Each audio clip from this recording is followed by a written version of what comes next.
Joining me from our studios in Cape Town is Patrice Rassou. He's the head of equities at Sanlam Investment Management. We're going to be taking a look at the banking sector and those particular equities, and it's only fitting that we look at Capitec that was out with their results today. Patrice, thanks for your time. Looking at Capitec, they've been able to weather the storm of the demise of African Bank Limited and also the Moody's downgrade. What did you make of this particular set of results? Yeah, it's very interesting. I think the market towards the second half of last year was quite concerned that there would be contagion from African Bank to other unsecured lenders like Capitec. And in fact, the mood has changed completely. Now Capitec is seen as the last man standing in the unsecured market and seen as being able to dominate that market even more without having the competition from African Bank, and also with the bigger banks, the big four banks, having withdrawn to a considerable extent from the unsecured lending. So they seen net as the winner. We saw that in the share price, going up substantially even before the trading update and the results, and now this is being confirmed further by a sterling set of results which came up at the upper end of the trading guidance at 26% earnings growth, which is not really common in the current environment and definitely not within the financial sector. So it's a real sterling set of results, very strong numbers which have come through. It's interesting because you talk about the current economic climate. The CEO was on the earlier show, Power Lunch, and he spoke about how he still has faith in the South African market. And although they're sitting at a market share of 16%, he is looking to grow that. Can they do this? What's quite interesting, they already have over 6 million retail customers. But what you should look at is what is called in banking primary customers, is the main bank account that customers have where they have their salaries deposited at the end of each month. And a third of the Capitec customers, about just under 3 million customers, are primary clients of Capitec, and that's growing quite strongly. We're talking growth of just under 100,000 per month.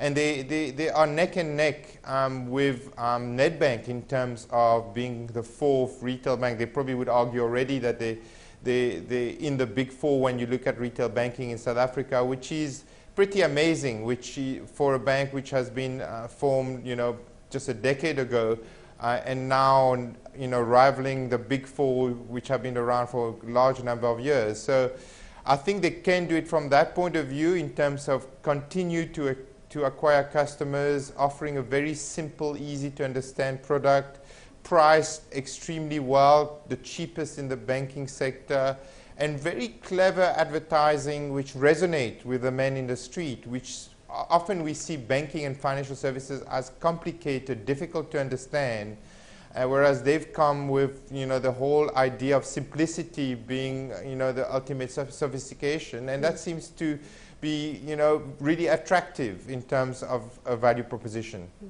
Well, we have seen Capitec weather the storms that we've mentioned earlier, but when it comes to the global events that are taking place, if we look at the central banks, quantitative easing that's kicked off and for the ECB or by the ECB, and then we're looking at the US Federal Reserve that's looking to increase interest rates. What is that likely to do for the banking sector in South Africa, and of course also looking at the outlook for Capitec?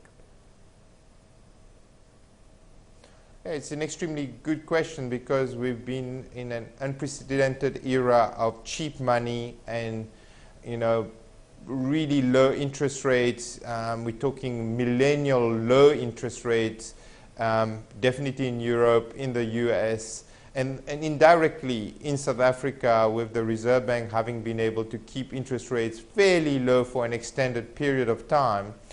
And the whole issue with QE is, and the question that the markets are asking themselves is, will the Fed lead the way with an increase in interest rates?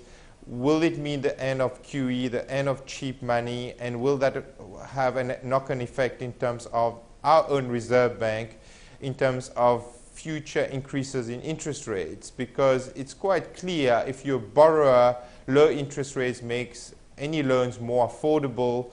But for Capitec, your question links it to Capitec. I think there's two implications. On the one side, you must remember that on the unsecured lending loans are not really floating rate loans. They tend to be linked, they tend to be fixed, and they tend to be linked to prime. So I think the impact will not be as marked as one would expect with a normal mortgage loan, for instance. So it's not going to be a direct impact. But the reality is when interest rates goes up in the economy, you tend to have liquidity being less plentiful and moving away maybe from the banking system, and it becomes a bit more difficult to borrow. So for most banks, you'll find that it will become a question of affordability when interest rates go up, where it'll be a lot more difficult to lend, and you might then have 9 months or a year down the line after interest rates have gone up, not 50 basis points, maybe 200 or 250 basis points,